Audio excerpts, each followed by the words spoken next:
It is my great pleasure to introduce to you Dr. Ron Azuma, a pioneer in augmented reality and who is generally credited with defining the term augmented reality.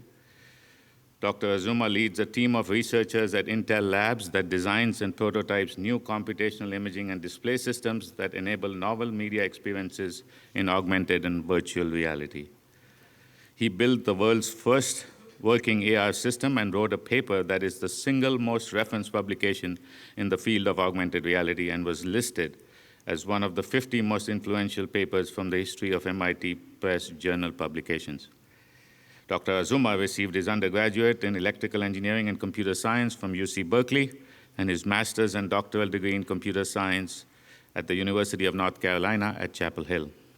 He's an IEEE Fellow and serves on the steering committee of the IEEE International Symposium on Mixed and Augmented Reality. Today, Dr. Azuma will share with us his vision of how augmented reality can become a new form of media and a platform for creating compelling immersive experiences. Welcome, Dr. Azuma. Okay, so thank you for the introduction and for the opportunity to speak here.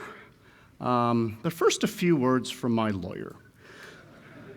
So please understand that I'm a researcher at Intel Labs, okay? And I'm giving this talk from the perspective of someone who's worked in the field of augmented reality for a really long time, and I'm going to give my personal opinions about this, all right? Talking about the field of AR in general, all right? There is no message, and you should not take away any message regarding Intel's future products, roadmaps, corporate strategies, anything like that, all right? So as long as we understand that, I can start.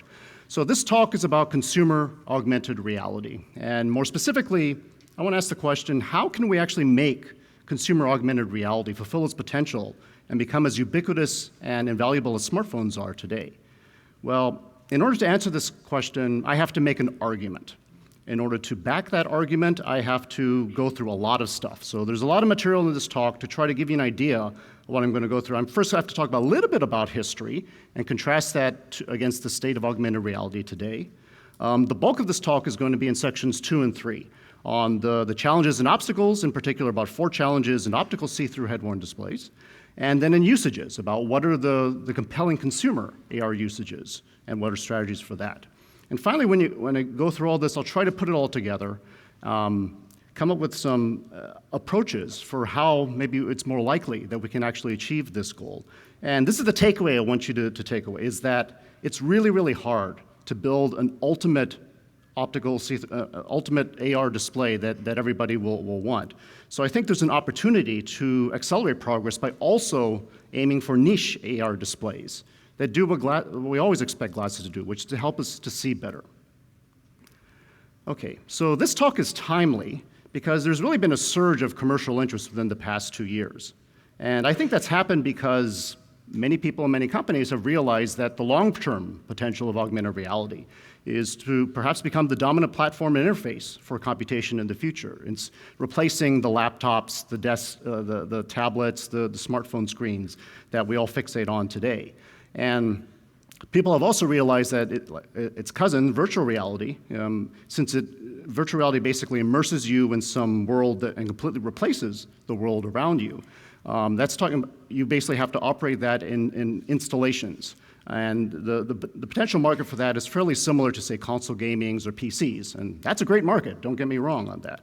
But augmented reality has the potential to actually help you in the real world, in the tasks that you already do in your normal life. And therefore, we're talking about mobile. And therefore, we're talking about a market akin to smartphones on that. In fact, I personally believe that AR is the best and probably the only chance for wearable technology to actually eventually either supplement or supplant smartphone displays, because I don't know any other form factor that will be able to give a display that's large enough in order to match that. Now, a few people have generated an extreme vision where perhaps AR displays, you'll have these perfect AR glasses that you wear, and they'll just replace all conventional displays. You won't need any monitors or tablets or anything in the environment. I think that's a little extreme on that, but some people have proposed that.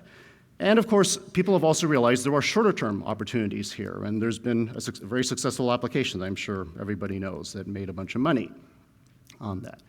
So first I have to get into some of the history. And the basic message I want to give here is for you to realize is that this recent surge in the past 2 years, this is not the first crack at commercial success. All right, the platforms that have recently come up within the past 2 years, there have been platforms well before that. AR Toolkit, for example, in 1999, was the first attempt to basically democratize the tracking system. So now it provided a means of tracking based upon these markers where now you didn't have to write a tracking system anymore and you could just focus on developing the application.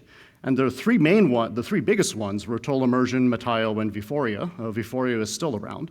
And some people think, oh, it's only been the past 2 years that we can really run AR on mobile devices, on smartphones, and that's not true either.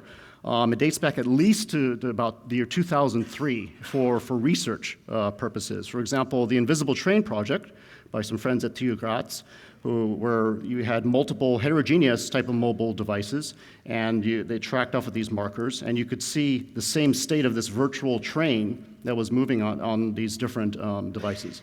Also, the first mobile collaborative game that I know of was the AR Tennis project, where two people could, again, using marker tracking, hold up their phones as sort of these paddles, and that this virtual ball would bounce between these. And by the way, these platforms supported being able to run on mobile devices. Today you see augmented reality tied to major brands such as Pokemon, Star Wars, other kinds of things. That's not entirely new either. Okay, there were major efforts in entertainment done by the Canon Mixed Reality Systems Lab back in the late 1990s, 2000. This system, the Aqua Gauntlet system over here, was demonstrated. I tried it, and it had multiple players surrounding this environment where you were tracked and you get to shoot and try to defend the world against these virtual creatures that popped up in the space in between you. Sony did at least 3 major efforts on this. The Eye of Judgment game, which was basically a collectible card battle game where on the back of the cards you could see these virtual creatures animated and popping up on top of that. The Sony iPet game, which had a virtual pet that you could feed and interact with and bathe and do other types of things. And particularly the Book of Spells and Book of Potions projects that were based upon augmenting this, what they called a wonder book, down here, where you could actually then learn how to cast various spells from the world of Harry Potter. And I've tried these things, and they're all amazing. They're very, very compelling. So that's not new per se on that. And sometimes people think, well, what about just being able to track now, just being able to aim a phone and seeing things out in the environment? Well, that's not entirely new either. George Klein, the milestone work on this was when he developed a system called parallel tracking and mapping, which was an adaptation and improvement upon what was called SLAM, simultaneous location and mapping, so that now you didn't need a special marker or a special image that the system knew ahead of time. It was able to actually just use the world around you and then pick up certain features, points it would automatically select based upon the tracking. You're about to see what those points are. And this core approach with modifications and improvements underlies the things that you see today in HoloLens, ARKit, ARCore, and other types of platforms. And you're about to see another example just shortly here, which I'm not sure which is more sacrilegious about this part, is that he's about to desecrate a sacred Japanese rock garden. Come on, wait for it. All right. Or that because Darth Vader is using a blaster rather than a lightsaber on this. But we had these kinds of capabilities even 10 years ago. So what's different now? Am I saying that, nothing's new, it's all been done before? No, that's not what I'm saying. There are some major improvements and major differences, one of which is that now we have augmented reality capabilities already built into the social networks and into the operating systems that you already use anyway. And that's a major difference in terms of the ability to share and to reduce the friction that is needed to actually use certain types of augmented reality. The tracking has gotten a lot better. You have much more compelling integration of real and virtual together. And of course, Pokemon Go was a major success story. When somebody makes a bunch of money, there are a lot of other people who think, well, I want to make the money too, and they start getting into the area. But I think the biggest change has really been the investment into custom head-worn display systems. And the level of investment has dramatically changed within the past few years, from tens or hundreds of millions to now billions of dollars invested in here. So These are some major examples on here. If I didn't list your company, please don't get mad at me. I can't fit everything on this slide, but it should remind you that there's just an amazing amount of investment that's been put into VR, AR, and into the related areas of that. Okay, so will we succeed this time? And we as a field are spending a whole bunch of money. We're tied to major brands. Success is assured, right? Well, I hope to have shown you with history that's not automatically the case, that you can't automatically conclude just because you do that you can automatically reach smartphone levels of ubiquity. So I think we need to dig deeper. We need to start looking into more specific details about this. And this is in those two areas that I talked about the challenges and obstacles, both technical and otherwise, and then the usages. So first I'll talk about some of the challenges and obstacles. So tracking has definitely improved, but it's not as if tracking is solved. All right, we still lack truly ubiquitous tracking, the ability to go anywhere, anytime, under conditions, outdoors, indoors, in order to track. So this video that you're seeing playing here from my friends at UC Santa Barbara up here, that's a couple of years old, but I view that as a nice example of outdoor tracking. But you'd also look at what the situation is that there's not any people walking around. It's a nice, bright, sunny day on here. That's not the same as trying to track, say, in the middle of Times Square, where you have a lot of vehicles moving around, a lot of people, at night, in bad weather, in really crowded and other kinds of situations. But even more importantly that, we need to improve tracking and sensing so that we have semantic understanding of the real world, not just being able to detect, say, a plane or some walls in the environment. What you're seeing in the video on here from Richard Newcomb is from his work on what's called DTAM, depth tracking and mapping, and you can see the mesh that is being recovered on the right, so that now he can put a more compelling integration of this green virtual VW bug here, so they can build a little ramp on his computer vision researcher's desk and have it shoot off into the environment without having that, being modeled before in advance. So the step even beyond that is that we need to recognize semantically what all these objects are in that. And there's two major ways of doing this. We can either do real-time scene recognition, or we can try to model the entire real world and use that as a database on there. And this is going to be really needed for meaningful connections, which I'm going to talk about later in the talk. And there's been a lot of progress on this front. I've been very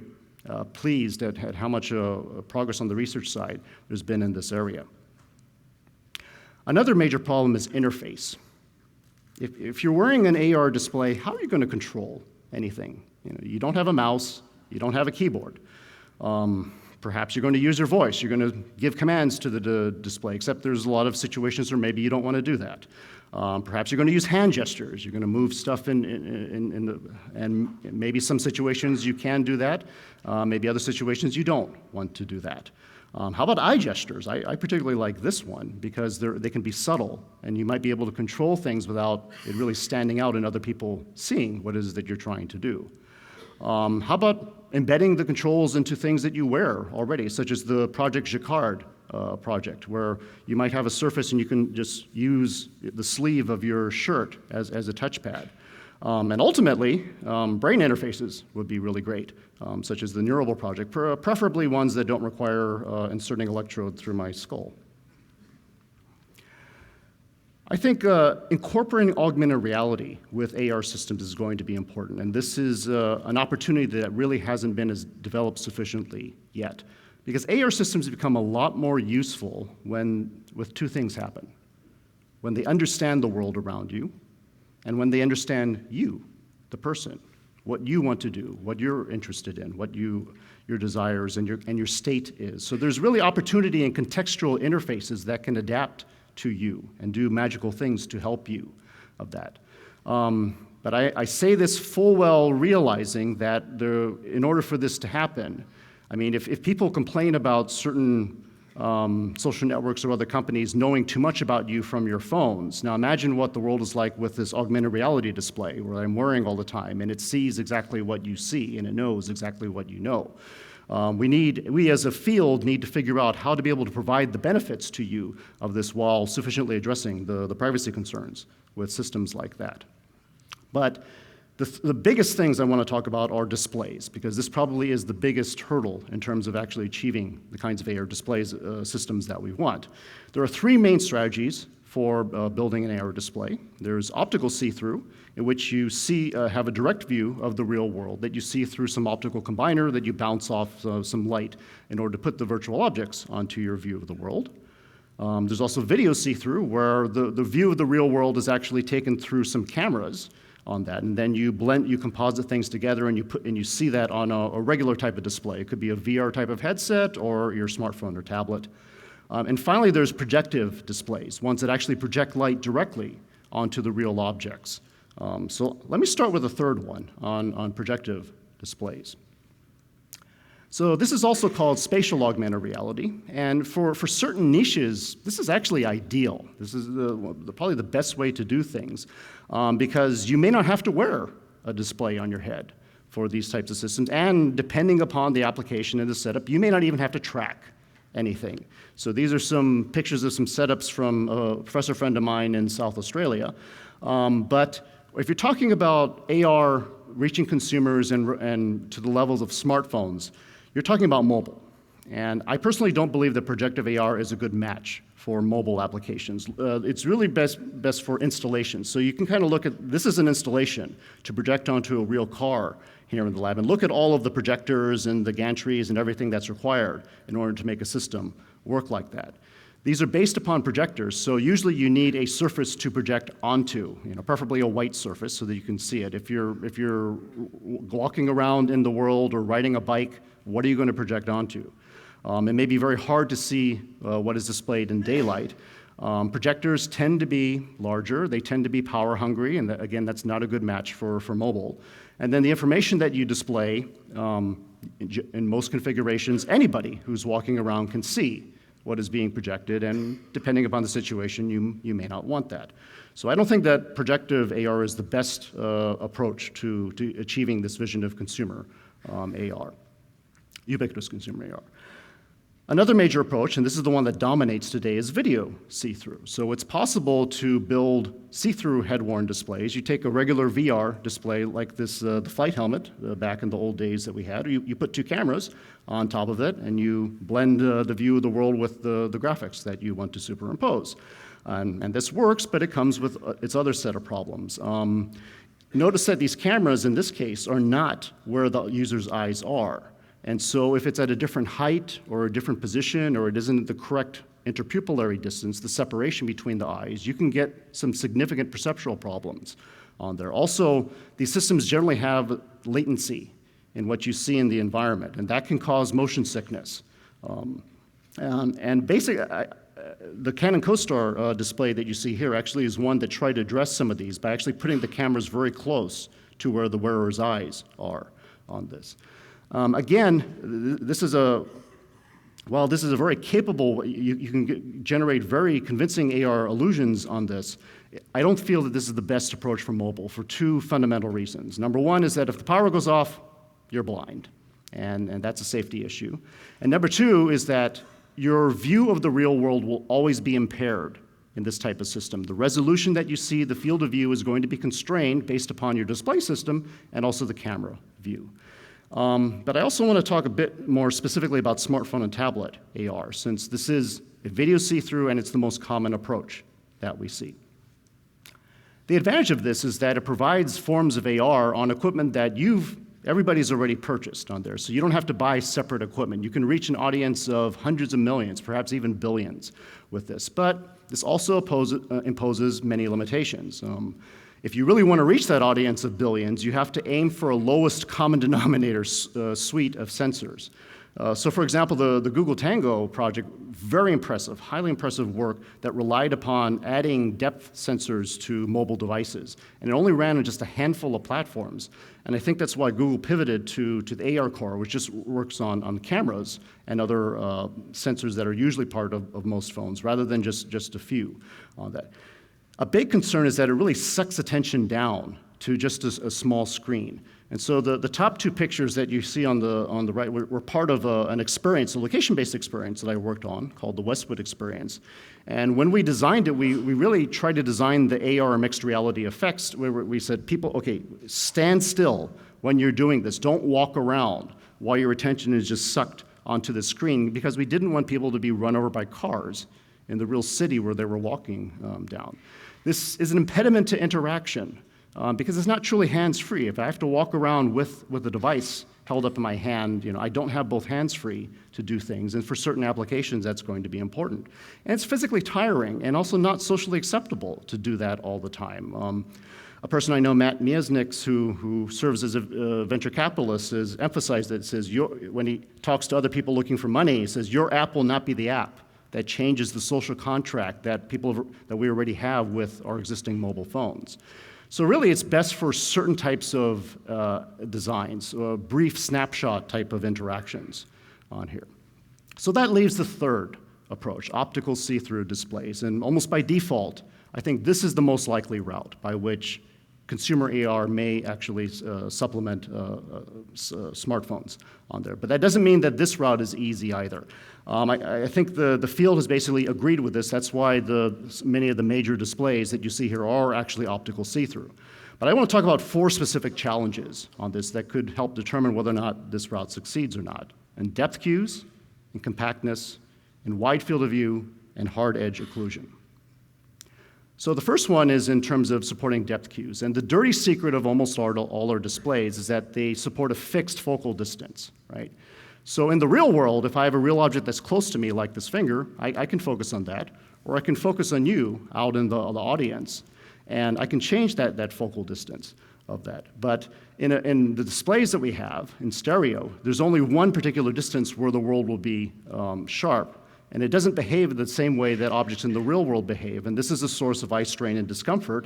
And it's a particular problem in optical see-through displays because I'm seeing the real world and all the depth cues are correct there, but if the virtual stuff is only in focus at one particular distance, then it's not really matching the real world. What we want is something like this from the Avegant display, which can actually support more than one depth plane, so that if I'm focusing on something near, then the virtual stuff on the hand here is in focus, but all the other stuff off at distance is out of focus, real and virtual. And at the same time, if I choose to focus on something that is off at distance, then those are sharp, and then the stuff that's near is out of focus. This is what we want, okay? But very few displays actually create it. How do we actually create those? I know 4 major ways. Holography, although it's very daunting to try to do that with good image quality and in real time. Multifocal and varifocal displays, which the Avegant is an example of, and that may be the fastest way that this reaches the market.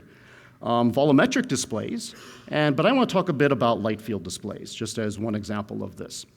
And what I mean by light field displays are a category of displays that more closely try to mimic how light is emitted off of points in the real object by emitting not just a single ray of light from those objects, but a cone of that to more accurately mimic the directional light that occurs off of those points. Now, you say, well, what's the big deal if you add a little bit more directionality from these points? Well, it makes a very big deal if you do it in sufficiently high densities, because then it actually enables you to support accommodation, to support focus on this. So this is an example of a light field print that you see from our lab. It's moving around right now. I took this with a DSLR camera with an f-stop of 4, so it's about the same aperture. Now you can see it's focused on the checkerboard. I'm changing the focus. Now the cards are in focus, and now the poker chip on the top is in focus.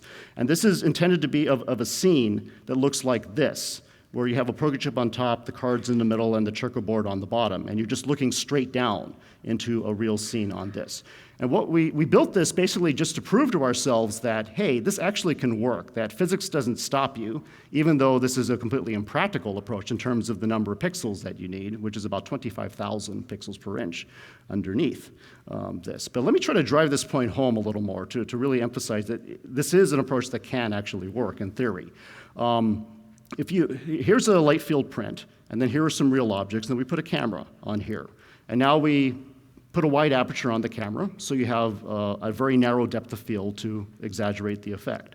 So here's one picture that was taken from a setup like this. So the camera is focused at a real object here that's close, and you notice that the real object in the back is blurry. Look at the print over here. Now that poker chip, remember that object that's on the top? That's in focus, but all the other stuff is blurry. Now, the only thing that's changed from this middle picture here to this picture on the right is the focus ring setting on the camera. We haven't changed any pixels. We haven't changed any of the light on that. So now we focus toward the rear to this object off of the distance, so the other things, the near objects, are blurry. And look what happens on the light field print. Now the checkerboard at the bottom, that becomes in focus, and all the other stuff is blurry.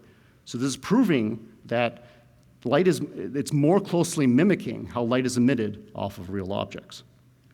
Okay, the second thing I wanted to focus on is compact displays, form factor and social acceptance. What we really want is something that looks like this, all right? This is an actual product, the Oakley Radar Pace. Intel built this, all right? We want something that looks like a display that people already are willing to wear. A cool pair of sports sunglasses with a visor that's curved on here. Notice that waveguides and a lot of other displays are typically restricted to be flat, unlike this. But I'm cheating a little bit on this. This is actually not a visual display, and maybe that's blasphemous to say at an imaging conference. This is actually an audio display. So you talk to it, and then it gives you coaching instructions for your exercise in biking or in riding and jogging on this. But it shows you what the target is. And if you have an ideal pair of glasses that actually fits very carefully, very closely to your head, well, obviously you're not going to be able to fit your own prescription eyewear underneath that. And so we have to find ways of actually incorporating the prescription correction for those who need glasses. And this is a very, very difficult goal, all right? I don't have time to go through all the things. I mean, there's a lot of obvious ones: size, weight, power, heat dissipation, things like that. I just want to talk a little more about one particular challenge area that not everybody pays as much attention to, and this is about collaboration. So if you have multiple people who are wearing these kinds of displays and they want to work together, you'd really like to have a situation where you can actually see the other person's eyes. You don't want to have a situation like this where you can't see the other person's eyes, and it's very intimidating, although this person's probably intimidating even without the glasses being worn here. But at the same time, you also want to have a clear view of the environment yourself. And this is a challenge because optical combiners usually have a trade-off between how bright those displays are and how much light that I can actually see from the environment. I would also prefer to have the display not emit light out toward other people, because that can also be disturbing. And I just wanted to mention these because these are often overlooked impediments to collaboration. Another one is field of view. This is the third of the major challenges. So if you're used to VR displays, for example, we have ones that are 90 to 110 degree field of view in HMDs. But if you've ever been used to things like caves, ones that actually provide really wide field of view, I mean, the moment you put on a VR headset today, it looks as if you're wearing blinders on that. The sense of presence keeps increasing with the increasing field of view. And we like to pull this off in optical see-through displays for certain applications too. There were only 3 ways that I know of to actually pull this off. Number 1 is to just use conventional optics, and this works. The problem is that as the field of view keeps going up, the optics become much larger and bulkier, and that works against the challenge number 2 of trying to make these things very compact. The second approach that I know was a contact lens-based approach from a company called Innovator, which had built this special contact lens. You stick it in your eye, and it enables you to see some stuff off at distance.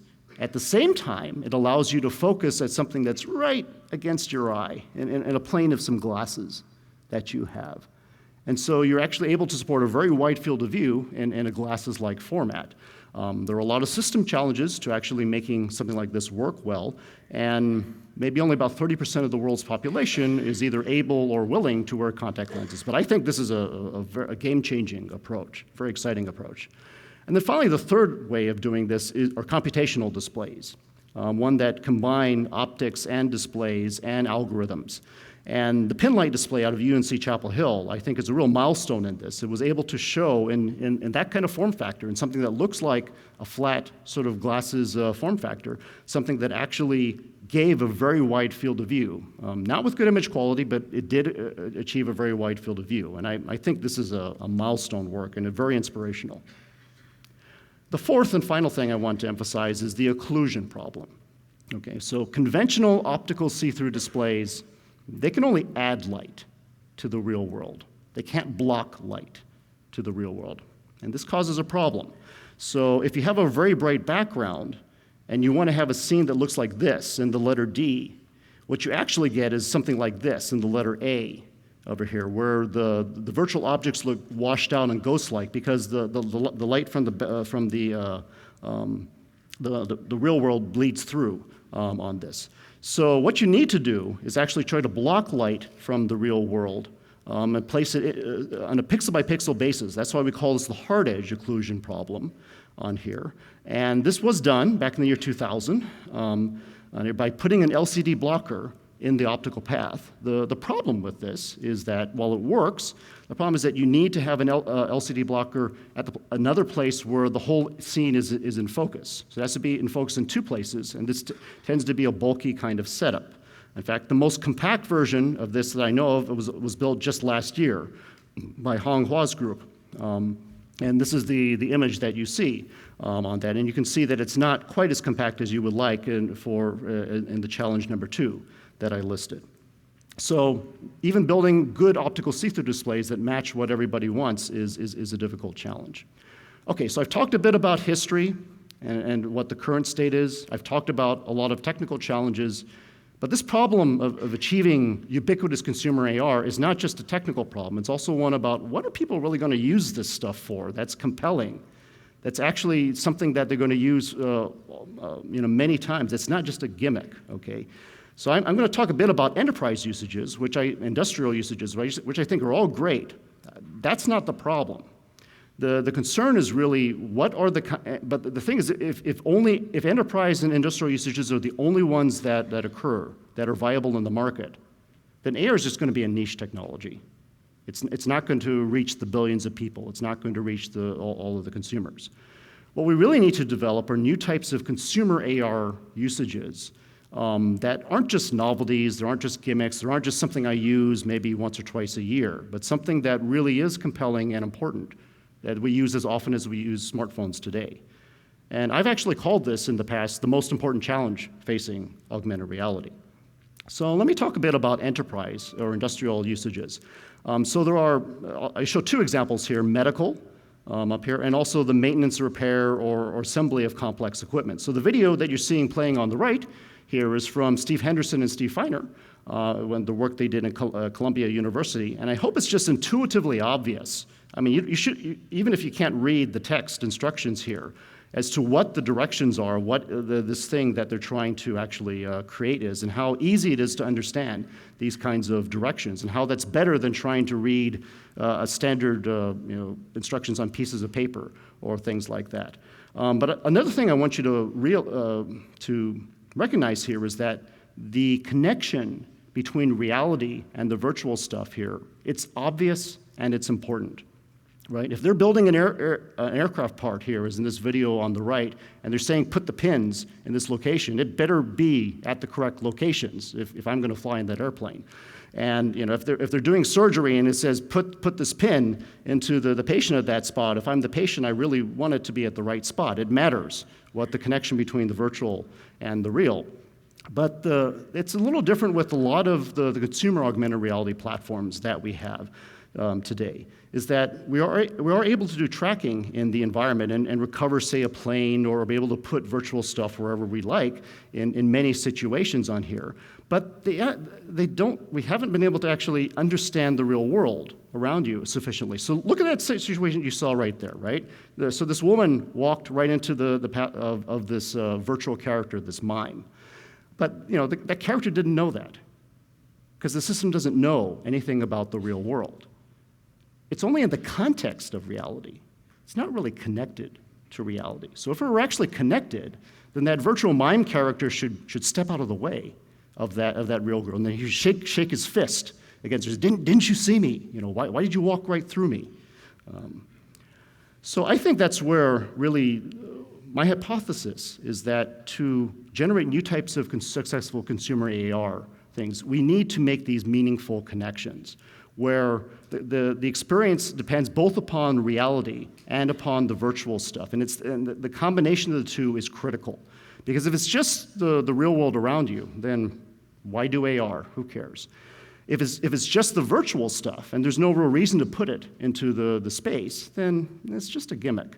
I mean, why not just do it in virtual reality instead? It's got to be the combination of the two.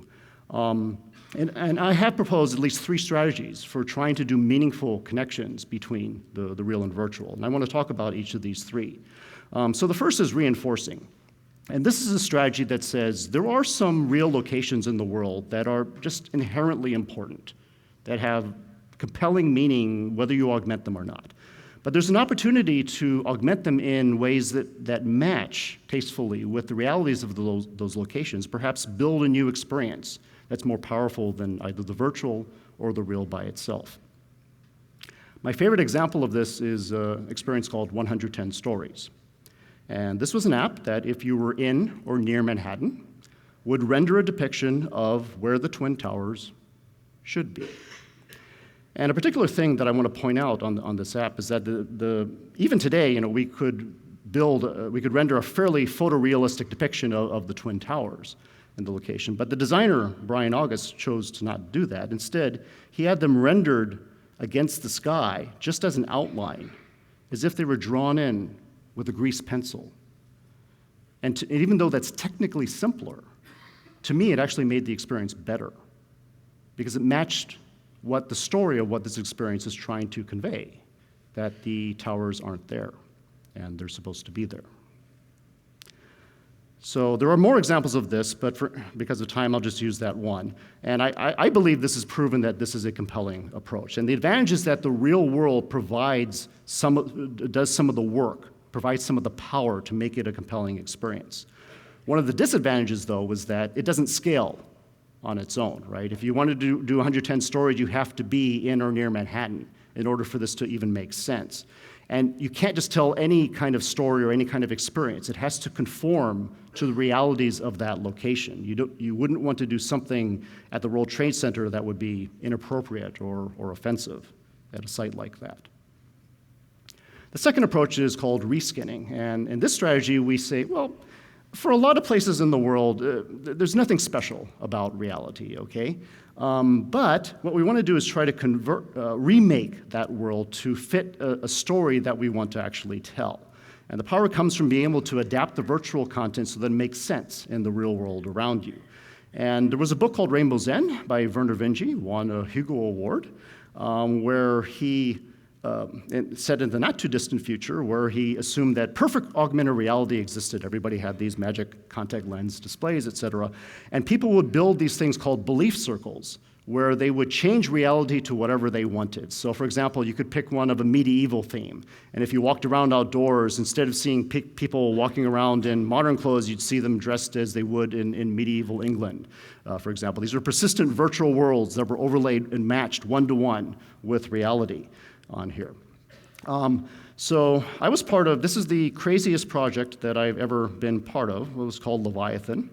Leviathan is a young adult novel written by an author named Scott Westerfeld. You might know him better for a series called Uglies and Pretties, if you have some teens.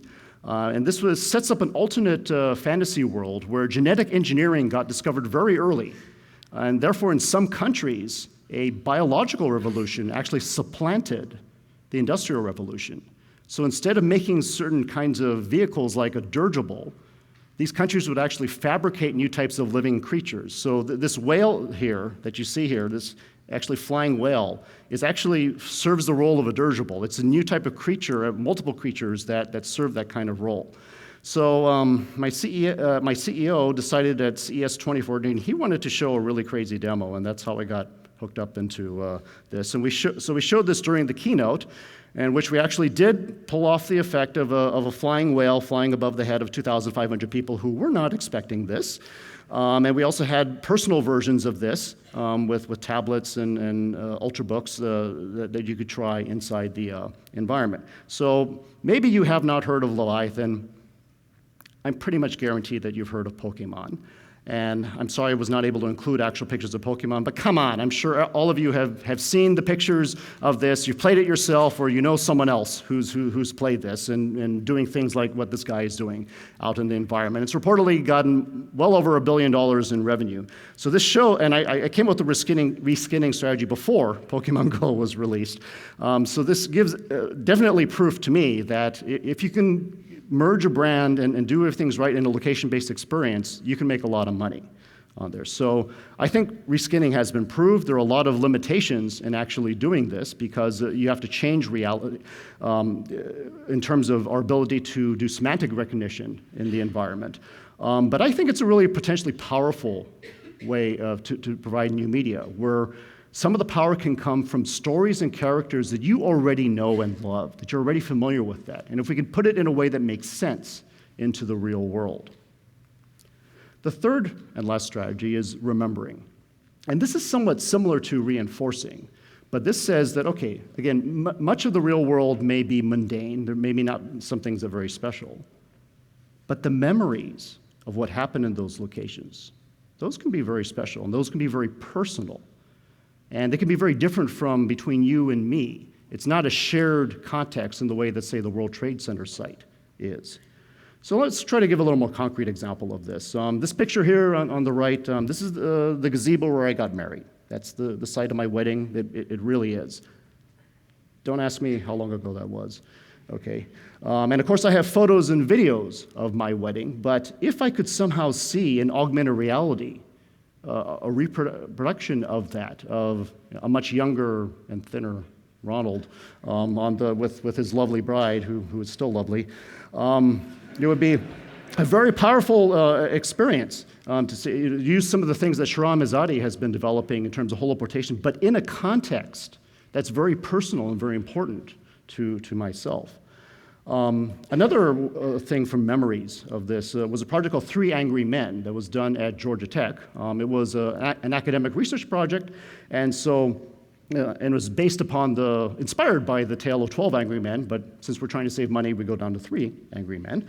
And what it did was it showed the deliberation of a jury where you could sit in any one of the chairs, of 3 chairs, and you would hear and see the experience from the perspective of a particular person on that. So at any time you could stand up and you could walk to another chair. And so this particular character that you see here in the suit, he's prejudiced.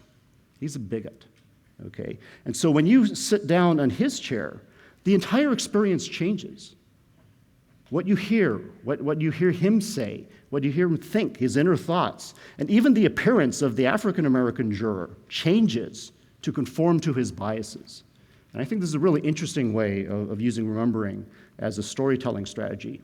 And again, current technical limitations limit our ability to really pull this off. But I think this is a very personal strategy and one worth pursuing, because not all stories have to be written by professionals and aimed at a mass market. I think sometimes some of the most important stories are ones that are the personal ones and shared amongst friends, through social networks or through others, or maybe just with your own family or a few circle of friends. Okay, I've covered a lot, I know. I've talked about history, I've talked about the current state, I've talked about technical problems and challenges, I've talked about the usage challenges. Now let's try to bring this all together and come to some conclusions. Okay, so if you believe me, if I've convinced you with these arguments and examples, there's some things that we can start concluding. One of which is that that large investments and ties to brands alone, that doesn't ensure success, sure helps, but doesn't ensure that we get it. Enterprise and professional usages, I think those are all great, but those alone are not going to get us to consumer augmented reality. If that's all that succeeds, then it's just going to be a niche. I hope I convinced you that in the long run, smartphone and tablet AR is not the ultimate road. I think there's a lot of things we can do and should do using these platforms because of the opportunity right now. But in the long run, if you want something to supplant smartphones, you can't just use smartphones as the basis for that and all the restrictions of that with the form factor on that. We need new types of experiences and usages that really make meaningful connections between the real and virtual, perhaps with the strategies that I suggested here. I think it's optical see-through near-eye displays are the most likely way that we're going to achieve this vision of ubiquitous consumer augmented reality. But I hope I've also convinced you that that's a really hard problem. I mean, the ideal near-eye display, I don't expect that to occur anytime soon, where you have, it weighs 1 ounce, it costs $200, it supports 180 degrees field of view, it has completely perfect image quality, and. That's a very difficult challenge. So that actually brings up an interesting question, which is, what are people actually willing to wear on their heads as displays? So To answer that, I'll mention a demo that we did at SIGGRAPH last year, and this generated the experience of touching something that looks like a hologram out in space. And you can see the people reaching out into this. You can't see what they're touching right now. You can see it from this perspective here. So this was actually a thing that had all depth cues correct. It looked very compelling, and you could stick your fingers out into it and it would cut away on here. I don't have time to explain how it works. If you want, go look at my website, and there's the explanation there. It's not a hologram. But we asked people, why did you like this, or what was the feedback on that? And a lot of people came back and said what they really liked was, I didn't have to wear any glasses. It was just there, it was comfortable. It's out in the environment. Like, well, okay, that's great. So what? The vision should be something like what I see in the Iron Man film, that have this magic holography with the room filling space, and I can look at it without wearing any glasses. That's great. I have no idea how to make that happen. That violates my understandings of laws of physics on that. So does that mean that we're doomed? The perfect glasses or no glasses? That's not the message. That's not how I interpreted it. Why do anybody wear glasses? I mean, do I like wearing glasses? No, I don't like wearing glasses, but I will, because there are situations where it's important enough that it overcomes that dislike of wearing them. I'll wear it because I want to see things in focus. I'm wearing contact lenses, but if I don't have that on, I will wear prescription eyewear. If I'm snowing if I'm skiing, or I'll wear snow goggles. If I want to go swimming, I'll wear a snorkel mask or swim goggles so I can see better. I'll look at binoculars, wear binoculars so I can see things off at distance on there. Sometimes you wear things such as welding goggles or whatever, so that you'll still have your eyes after the activity, and so you'll see better after the activities on this. I think it was Jesse Schell who really pointed this out, is that the only reason why people wear glasses is to see better. And pay another attention about this. Sure, the prescription eyewear, that's light and cheap, and everybody can wear it all day. Notice not all of the other things fit into that category, right? But people will still carry around binoculars because it's important enough to them. Or they'll wear even night vision goggles. I've worn them, they're a pain. And because it's important enough to them to see at nighttime. And there isn't one display that does everything, right? We don't have a display system that gives you night vision and protects you while you're welding and lets you see far off the distance and underwater.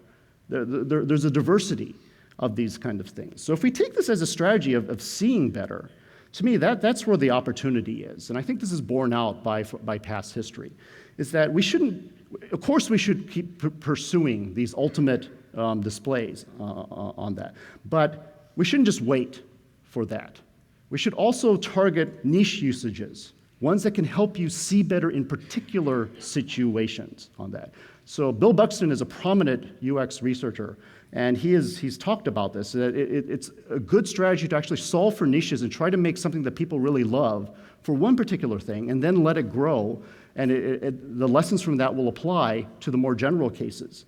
I mean, sometimes I feel as if when people are demanding having these perfect AR glasses, that they want the equivalent of the perfect, of the really polished smartphones that we have today, like the iPhone 10 or the Google Pixel or things like that. And that's a lot to ask when this field is just getting started.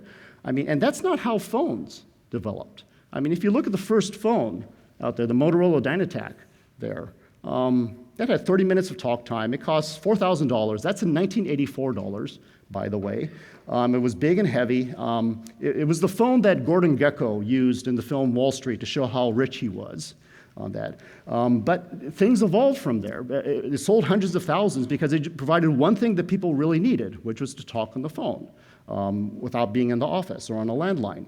And then enabled the growth in other things, such as early smartphones, such as the Nokia communicator, where you could build in productivity applications. Or then people said, well, maybe you can just put fun stuff on there. I think the first video game that was preloaded on a phone was the Snake one on the Nokia 610. And then leading on to much more, where the smartphones that, as we know them today, that provide a whole diversity of usages, up to the point now where the phone is just this seldom used app on my mobile device on that. But we didn't get there instantaneously on that. So really the opportunity, I think, is to seek out niches on this theme of seeing better. And by seeing better, I really mean giving people superhuman perception into things that they might be able to use in a lot of things. So the enterprise and industrial usages will fit into that, but that's not consumer. How about some other things? Translating foreign languages. So you have Google Translate, which is based upon a thing called Word Lens. You can hold up your camera and it'll try to translate things, and that's magical. What if you had a glasses version of that? And that's all it did on there. I would use that in places like Korea. I don't read Hangul on that, but I would use that every day if I had that. Or closed captions. Or if people were speaking in a foreign language, I would see closed captions of translations of that. Or navigation in unfamiliar environments. Or how about networking in an environment like here, where everybody's wearing a badge on that, and you might want to be able to meet certain kinds of people. Or you're saying, I have a job. If you're looking for a particular thing, come find me. Being able to help in things like that. I've already talked about contextual interfaces, and also about the AR cloud, having pervasive virtual worlds that are one-to-one linked, just like those belief circles that we talked about, where that are going to be enabled. There's going to be data from the Internet of Things and others where instead of the World Wide Web, where things are just spread across, or not tied to specific locations, will be actually now tied to locations, and you'll be able to use AR as the interface to share and to access that type of information. In the long run, I think it's actually also when we get displays that are good enough, it can replace your laptop. It can give you a wide field of view, being able to see information instead of carrying around laptops or tablets, a much bigger display using spatial memory to be able to know where things are. Now, I've seen virtual reality visions of this, but I think this actually works better with augmented reality in terms of pulling this off. And again, ultimately, establishing new forms of media, such as using the strategies of reinforcing, reskinning, and remembering, as I've said. So in conclusion, and this is my last slide, I hope I've convinced you that AR is a fundamental and transformative interface and platform. I know many companies are convinced about this. When we're able to actually make this work and reach consumers in general, it will change how people use and access computation, and how they actually access people, places, and objects within the real world. I built the first working augmented reality prototype over 20 years ago. It's actually about 25 years ago on this, and it actually looked like this on here. It just put a little virtual axis on a real object. It used a head-worn display that looks like this, and now this head-worn display sits in a museum somewhere. Today, the displays that we have perhaps are the equivalent of that first Motorola smartphone on there. So does that mean that it's going to take another 20 years like it did with mobile phones in order for us to get to the ultimate, the ubiquitous consumer AR? Well, I'm optimistic that it's not going to take that long, particularly if we take this kind of strategy of saying that we can get usages without having to achieve the ultimate display. So thank you for your time, and thanks for the opportunity to speak here. If you're interested in learning more, I do have some papers that talk especially more on the usages side, and there's also project descriptions on my website, and perhaps there is some time for some questions.